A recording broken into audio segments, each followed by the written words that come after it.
Hey guys, I'm Theo and today I'm going to explain action potentials to you. What is action potential and why does it matter? Imagine your body as a vast electrical network with signals telling your muscles when to contract, your heart when to beat, and your brain when to think.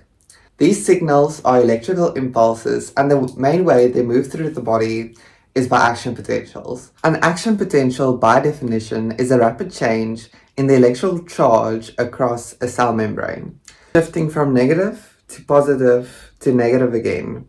It's sort of like an electrical wave. Now, how do you get an action potential in the human body? By moving electrical charges, aka ions, across the cell membrane and changing the voltage. You need to fulfill both these requirements because if you just move the same ions in that you move out, you're not changing the voltage at all. So you need to shift the ions in such a fashion that the voltage change, and this will result in action potential. So these are a lot of words, but let me break it down to you. The first concept you need to grasp before understanding action potential is the concept of resting membrane potential. So what does the name tell you? Resting, okay, the membrane is at rest. And what is the potential, aka voltage, the electrical change across the cell membrane? In neurons, what is the minus 70 millivolts? Now, what on earth does that minus 70 millivolts mean to us? It means that there's 70 less millivolts inside the cell than outside the cell. Remember that voltage is always a relative measure, meaning it's the difference between 2 points. So in biology, we're always going to use the outside of the cell as a reference point. This is our zero value. It's the same as how you use the Earth as a reference point in physics, making it your zero value. You measure everything according to that. As sea level, you always measure something according to the sea level, zero. Same as with a cell. So the extracellular fluid is zero. And scientists found out that there's 70 millivolts less inside the cell than outside. And you might be looking at the ions and thinking, okay, but they're all positive. How on earth did we get a negative number? What is going on?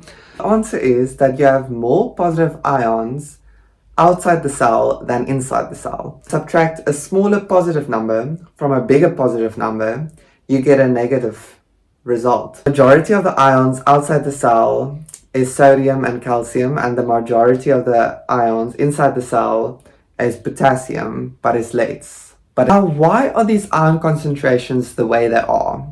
So what is the evolutionary rationale behind this? And for that, we'll need to look at the sea.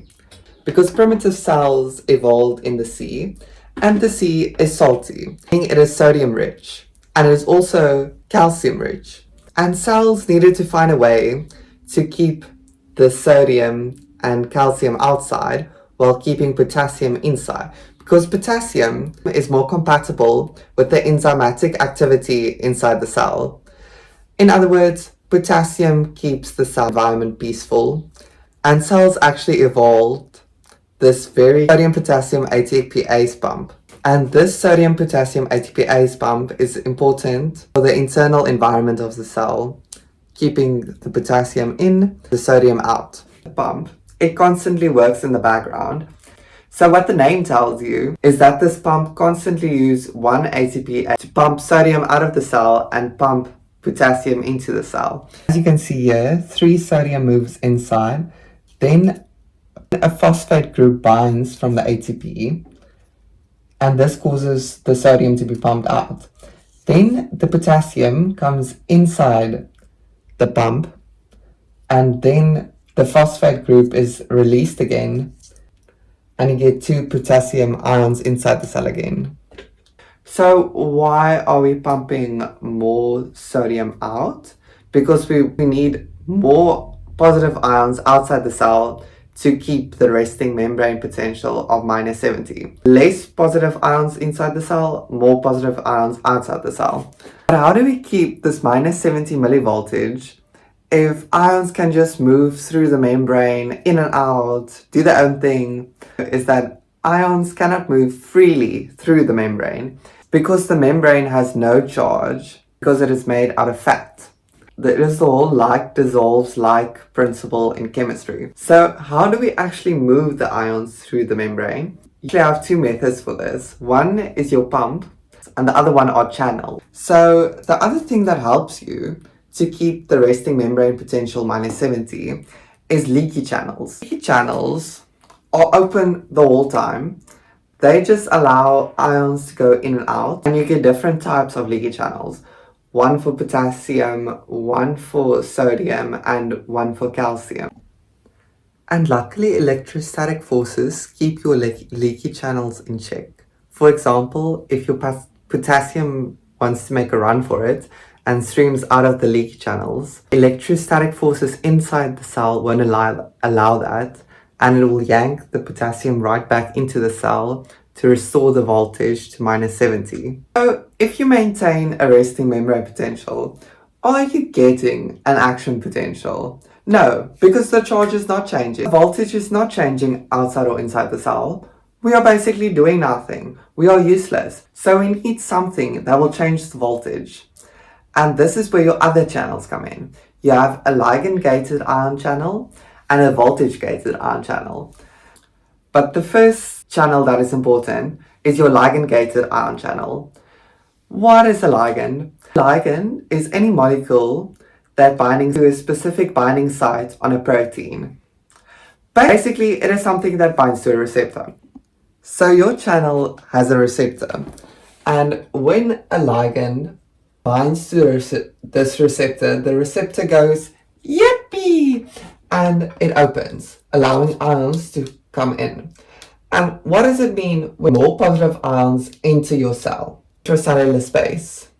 It is going to cause that minus 70 to become less, because there are now less positive ions outside the cell and more positive ions inside the cell. And that is not true overall. Your resting membrane potential is still going to be a negative number. It's going to be around minus 55 millivolts. So it is not that there are more positive ions inside the cell than outside. It simply means that there are now less more positive ions out the cell, but this is still not an action potential. Your ligand-gated ion channel is sort of like a precursor to the actual event, and this potential change is called a graded potential. And a graded potential is simply a small local change in the membrane potential. It is not an action potential. It did not move the ions and voltage in and out of such a way that it's flipped from negative to positive. There are still more positive ions outside the cell and less positive ions inside the cell. And this is where your voltage-gated ion channel comes in. What does the name tell you? The gate needs a certain voltage for it to open. And when your ions stream in and it gets to minus 55, this channel will realize it is minus 55 inside the cell and it will open. And it will cause a lot of ions to flush in. Remember that these channels only allow a certain type of ion to travel into it. So you cannot have both sodium, potassium and calcium travel into here and into here. And when you have a large amount of, say, sodium ions entering the cell, the inside of the cell will finally have more ions overall than the outside of the cell. It'll actually shoot up to the voltage will actually shoot up to 30 millivolts. This is your peak. And now your cell finally realized, oh my word, I have a problem. Because the ions cannot keep coming in. We're going to keep the other ions out. We have a huge problem. We have created this cool action potential. Fantastic, this wave is set in motion. But we have a problem. So this is where your other voltage-gated ion channel comes in. And can you guess what this one does? This one realizes, okay, there is a voltage of plus 30 millivolts. So we're going to have to open to allow ions to push out. And it is usually potassium that is actually pumped out. I know it is very confusing to think about it because you would usually think, oh my word, okay, the sodium is going to be pumped out. No, the potassium is usually pumped out. So I'm going to show you how this looks, everything together, because it's a very difficult concept to grasp the first time. I'm going to give a practical explanation on a cell that I drew very beautifully. So the first step in your action potential is simply the resting phase. This is where ions go in and out through your leaky channels and your sodium-potassium ATPase pump, but the voltage doesn't actually change. It is simply maintained at 70 millivolts less inside the cell than outside the cell. And then you have a trigger. In our explanation, we're going to use a ligand. And this is true for most neurons, except usually the first neuron. But we will get to that now. This is when your ligand binds to your ligand-gated ion channel and causes the sodium to rush into the cell. But not a lot of sodium. So the inside of the cell is still going to have less ions than outside the cell. It is just going to have a bit more than it had previously. And finally, when it reaches minus 55 millivolts, your voltage gated ion channel is going to realize this and say, okay, cool, we need the sodium to enter. It is like taking the plug out of a bathtub, and a lot of sodium rushes into the cell. And finally, the inside of the cell has more ions than outside the cell, and this is when your action potential finally flips to a positive, and this results in action potential. And when you finally reach the peak voltage across the cell membrane, you hit a trifecta, because the sodium-gated ion channel inactivates. The whole point of an action potential is that voltage-gated calcium channels are only present on the end of your neuron, so meaning the axon, allows a bit of calcium to move into the cell, and this causes the calcium to bind with vesicles. So a vesicle is a cute package storing your neurotransmitter. And when your calcium finally binds to the vesicle, it causes the vesicle to move to the end of the neuron and to make it release all the neurotransmitter to the next cell. It throws all the neurotransmitters to the next cell. And so that neurotransmitter can then bind to the next cell's like ligand-gated ion channel, and so the action potential can continue. And then your cell finally realizes, oh my word, I have a problem. We need to repolarize the cell. So what does this mean? So polarization, think of two poles of a battery. It is the extreme sides of the battery. It's the extreme positive side and the extreme negative side. So when you polarize something, you move the charge to a bigger charge. So when you have a positive charge, this is making the charge more positive. And when you have a negative charge, this is when you make the charge more negative. 0 is your reference point. When you have a positive number and you move it closer to 0, you are depolarizing the cell. You are decreasing the number of the charge till you get to 0.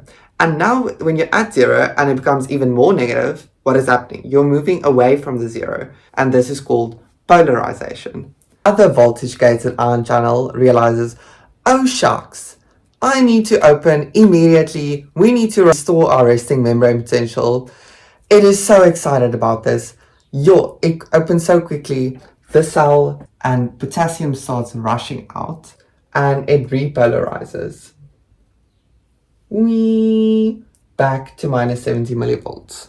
And because your voltage-gated potassium channels are so excited about this, they are having an after party. And they don't realize, oh my word, we have already restored the resting membrane potential. They still have a hangover. So by the time the resting membrane potential has reached minus 70 millivolts, those channels are still open. It hasn't realized, oh my word, I need to close it. So it drops further until your potassium voltage gated ion channels finally realize, oh no, okay, close. And this is when you get to step 6, returning to the resting membrane potential. When everything is finally closed again, you can see the significant change that these channels, these leaky channels and this pump causes. And keep going in the background, remember that, and you finally move back again to minus 70 millivolts. Okay, now the last thing I need to mention is how does your first neuron know, okay, I need to actually do something? Remember how I said your one neuron releases a neurotransmitter and this causes the other neuron's ligand-gated ion channel to open. Now, how do you magically get a neurotransmitter? And this is where the concept of a neuron can be activated by a lot of things comes in. It can be activated by touch, by vision. Your eyes, your retina can be activated by your breathing. It can be activated by your emotions, your limbic system. You were in a car crash. It can be activated in your reflexes. Your first neuron, you don't have ligand-gated ion channels as your first step to create your action potential. You actually have channels that replace that. So you have a mechanoreceptor channel. When something, say, touches it, it opens and lets the sodium rush in. Also be a photoreceptor. It depends on what your stimulus is. If you stay till the end, I hope you learned something. Thank you so much for watching. Please hit like and subscribe. And if you have any video recommendations, anything you have trouble seeing, please drop it in the comments.